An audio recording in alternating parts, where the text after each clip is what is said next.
Message adressé par la coalition citoyenne pour un gouvernement de solidarité nationale, porte-parole de la majorité silencieuse de notre peuple, aux leaders sociopolitiques congolais, aux dirigeants des syndicats et à tous nos compatriotes au pays et dans la diaspora.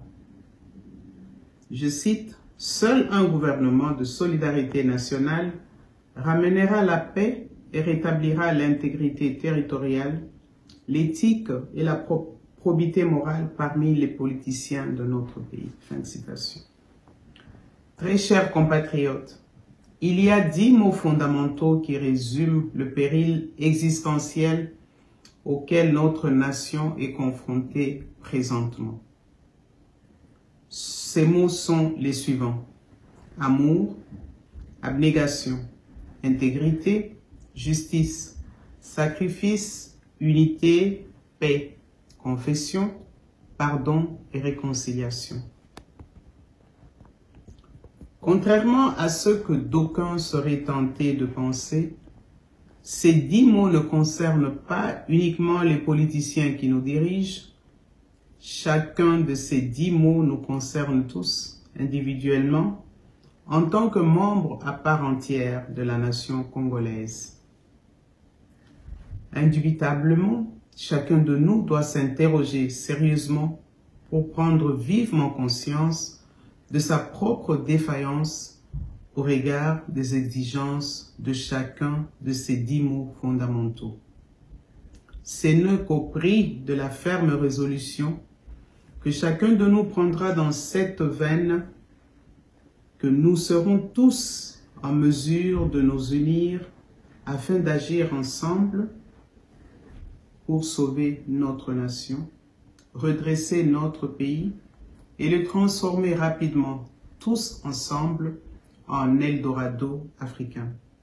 Pour ce faire, nous devons nous libérer du carcan dans lequel les politiciens nous ont embarqués et littéralement emprisonnés depuis le 1er juillet 1960. Les multiples facettes de ce carcan sont 1. La couleur de notre peau, 2. La race, 3. L'ethnie, 4. La tribu, 5. La langue, 6. Le parti politique, 7. La religion, 8. L'âge, 9. La richesse et 10. Le niveau d'éducation. En sa qualité de porte-parole de la majorité silencieuse de notre peuple, la coalition citoyenne pour un gouvernement de solidarité nationale, CCGSN, vous salue très patriotiquement en ce moment où notre unité, en tant que peuple congolais, est mise à dure épreuve à cause de l'incurie, de l'égoïsme et de la vénalité des politiciens qui nous gouvernent depuis le 1er juillet 1960. La paix et l'intégrité territoriale de notre pays ne sont plus assurées depuis l'avènement de la rébellion de l'AFDL en 1996.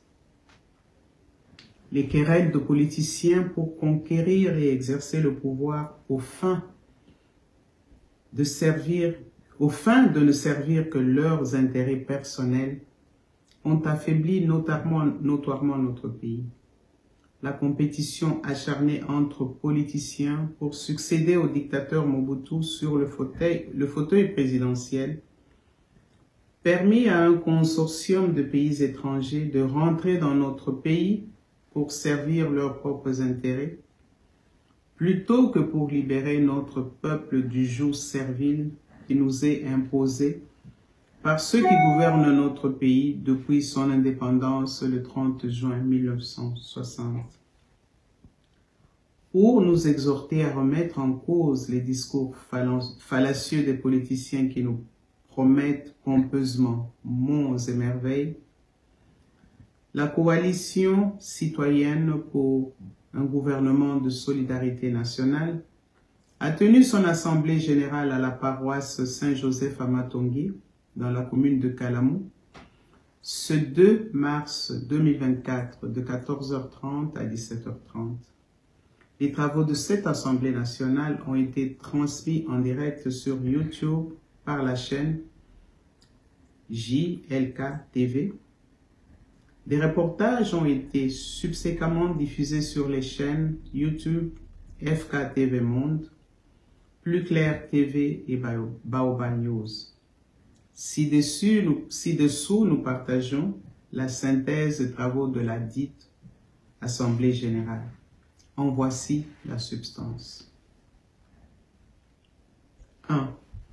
La prière d'ouverture a été dite par Monsieur l'abbé Luzadio Malundamana Gérard, curé de la paroisse Saint-Joseph. La modération des travaux a été assurée par Monsieur Concevi Monama Ferdinand, coordonnateur général de RAREC ASPL. La lecture de l'appel lancé au président de la République le 19 février 2024 par la coalition citoyenne pour un gouvernement de solidarité nationale, pour former un gouvernement de solidarité nationale, a été faite par Maître EIPA Litoka Peter, conseiller juridique adjoint de RAREC ASPL. La locution d'ouverture de l'Assemblée générale a été donnée par le professeur Mpoi Kamulaï Lumbala Tchamanyangala, fondateur de RAREC ASPL et promoteur de la coalition citoyenne pour un gouvernement de solidarité nationale. Les points fondamentaux qui ont été évoqués et endossés par l'Assemblée générale sont repris in extenso dans les extraits ci-après. 1. Des pays qui étaient loin derrière le nôtre le 30 juin 1960, notamment l'Afrique du Sud, l'Angola, le Botswana et le Nigeria, ont progressé, tandis que le nôtre ne cesse de régresser. Il n'est pas plausible de persister, d'attribuer la régression phénoménale de notre pays au complot des Occidentaux pour le balkaniser. Durant la période coloniale, la France avait géré ses colonies en les groupant en deux grands ensembles territoriaux, l'Afrique occidentale française, dont la capitale était basée à Saint-Louis, et l'Afrique équatoriale française, dont la capitale était basée à Brazzaville. En 1958, la France balkanisa littéralement ces deux grands ensembles pour accorder l'indépendance à chacun des micro-États dont la cohésion économique était jusqu'à présent assise sur le franc CFA. Par contre, la Belgique s'était bien résolue et abstenue de ne pas singer le modèle de balkanisation de l'empire colonial français. Cette décision n'avait pas été dictée par la Belgique ou par le bon vouloir de notre peuple. De 1960 à 1965, notre pays était en proie à des forces centrifuges qui le secouaient de part en part, et c'est l'Occident qui nous avait aidés de réunifier notre pays à travers l'intervention efficace de l'ONU. De 1996 à 1997, une armada d'armées africaines était venue déboulonner Mobutu du pouvoir. C'était l'impuissance des politiciens à harmoniser leurs querelles et leur soif individuelle du pouvoir qui avait rendu notre pays notoirement vulnérable aux attaques conçues, structurées et financées par les pays étrangers. De 1998 à 2003, notre pays était en proie à une partition de fait. C'est grâce à la communauté internationale que notre pays fut réunifié, notamment à travers les accords d'Arusha, le compromis de Sun City et l'intervention de la MONUC, devenue ensuite MONUSCO, qui demeure encore présente dans notre pays jusqu'à ce jour. De 2019 à ce jour, la partie orientale de notre pays est en proie à des forces centrifuges. Cette situation confirme l'échec patent des gouvernants qui ont géré notre pays depuis ces 5 dernières années. Pour sortir notre pays de ce marasme, la CCGSN a demandé au président de la République de désigner un compatriote hors pair afin de former un gouvernement de solidarité nationale dont la mission prioritaire sera de pacifier le pays pour restaurer durablement et efficacement l'unité et assurer la justice, la paix, la réconciliation et le développement. À l'issue de ces travaux, l'Assemblée générale a adopté la résolution suivante. Une Assemblée générale de la coalition citoyenne pour un gouvernement de solidarité nationale s'est tenue le 2 mars 2024 à Kinshasa, ainsi que par Zoom de 14h30 à 17h30. Les participants par Zoom étaient situés à Kinshasa et aux États-Unis, dans les villes ci-après, Atlanta, Columbus et Gettysburg. Au terme de leur délibération, les participants ont pris les décisions suivantes. 1. Ils ont endossé l'appel que la CCGNC a lancé solennellement au président de la République le 19 février 2024 à l'issue de la rencontre qui s'était tenue au centre pastoral Lidongué dans la commune de Limité. 2. Ils ont endossé le contenu intégral de l'allocution que le professeur Mpoï Kamulaï Lumbala Tchamanyalala a prononcée au cours de cette assemblée. 3. Ils ont exprimé leur soutien total pour la résolution adoptée et signée par 3 professeurs de l'université de Kinshasa qui figurent parmi les cofondateurs de la CCGSN, dénonçant les 10 maux fondamentaux qui gangrènent l'université congolaise et appelant à une mobilisation de la communauté nationale pour amorcer le sauvetage de notre université congolaise. Ainsi donc, la coalition citoyenne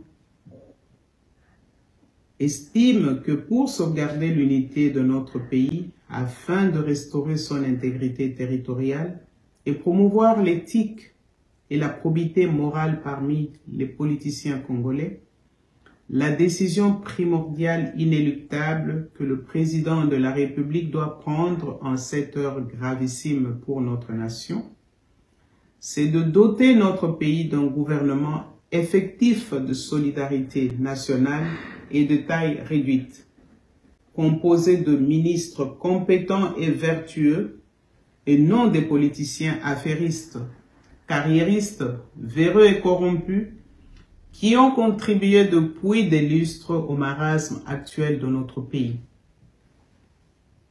La descente des masses dans les rues de Kinshasa et à travers le monde pour vitupérer contre les ambassades occidentales ne résoudra nullement le manque criant et patent d'un leadership effectivement dévoué à promouvoir le bien-être et à assurer le bonheur du peuple dont notre pays souffre depuis son accession à l'indépendance le 30 juin 1960 jusqu'à ce jour.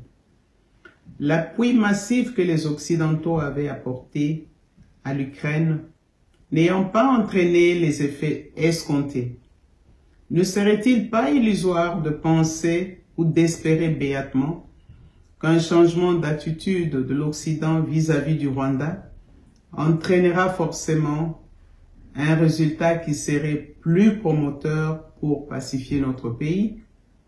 La misère, la pauvreté, l'insécurité généralisée et la guerre qui assiège présentement notre pays sont une manifestation évidente de la déficience gouvernementale que le président de la République doit adresser avant toute chose en désignant le Premier ministre approprié qui est requis pour former un gouvernement capable de remettre notre pays sur pied de guerre.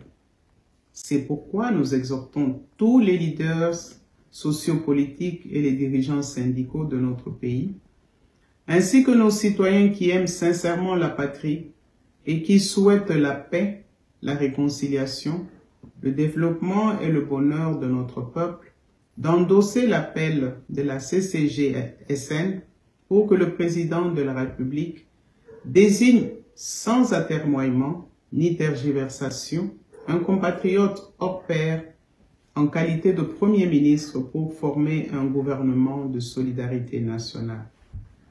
Pour la bonne information de tout et pour que nul n'en ignore, 6 juin, les textes pertinents qui ont été examinés et endossés par l'Assemblée générale. 1. Appel lancé au président de la République le 19 février pour un gouvernement de solidarité nationale. Allocution prononcée au cours de l'Assemblée générale par le professeur Mpoika Lumbala Tchamanyanala. Résolution adoptée par acclamation le 2 mars 2024 au terme de l'Assemblée générale. Résolution prise le 26 février 2024 par des professeurs de l'Université de Kinshasa, dénonçant 10 maux fondamentaux qui gangrènent l'université congolaise et mobilisant la nation pour entreprendre le sauvetage de notre université congolaise. Message adopté à Kinshasa le 5 mars 2024 par le directoire de la CCG-SN, dûment signé et certifié conforme par le professeur Mpoika Lumbala Tchamanyanala, promoteur de la CCG-SN. Je vous remercie.